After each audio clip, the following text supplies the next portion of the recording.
Saya sering sampaikan kepada teman-teman hampir di semua pulau bahwa diri saya pribadi bisa merasakan ketenangan, bisa merasakan kedamaian, baik secara fikiran ataupun hati.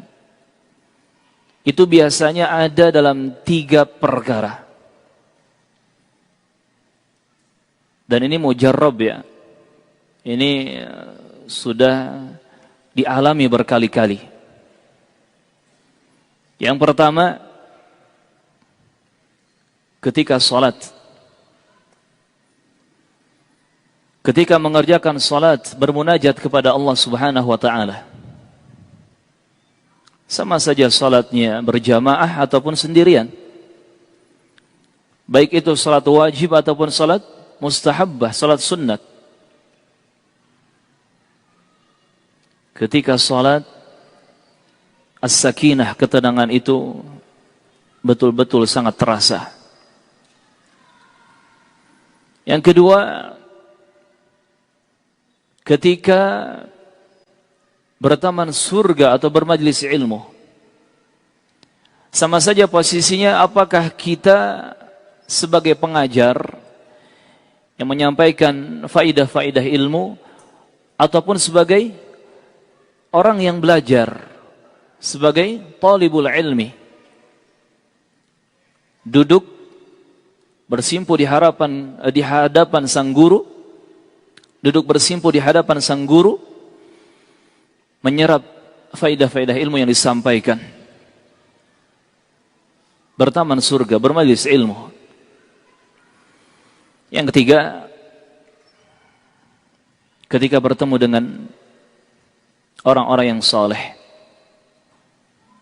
bertemu dengan orang-orang yang saleh, sama saja apakah mereka para ulama, para asatidzah, ataupun mungkin para tulabul ilmi, yang mereka jujur mencintai ilmu agama Islam yang benar karena Allah Subhanahu wa ta'ala.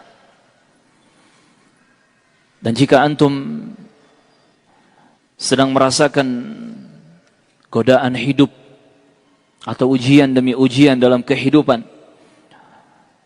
yang mungkin membuat fikiran tidak nyaman, hati tidak tenang, coba cari ketenangan itu, yang tentunya Allah SWT memberikan itu.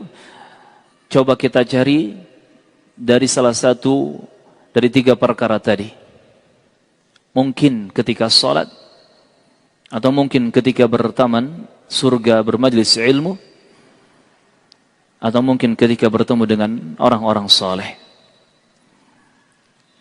Karena wallahi demi Allah, walaupun harta benda kita melimpah, walaupun fasilitas duniawi dimudahkan, walaupun rumah kita megah, kendaraan kita mahal, kedudukan, derajat dan status sosial kita tinggi, atau bahkan pengikut kita banyak, kalau kita tidak mendapatkan ketenangan hidup, itu semua percuma. Maka yang kita butuhkan di kehidupan ini adalah ketenangan. Tenang pikiran kita, tenang hati kita, ketenangan hidup.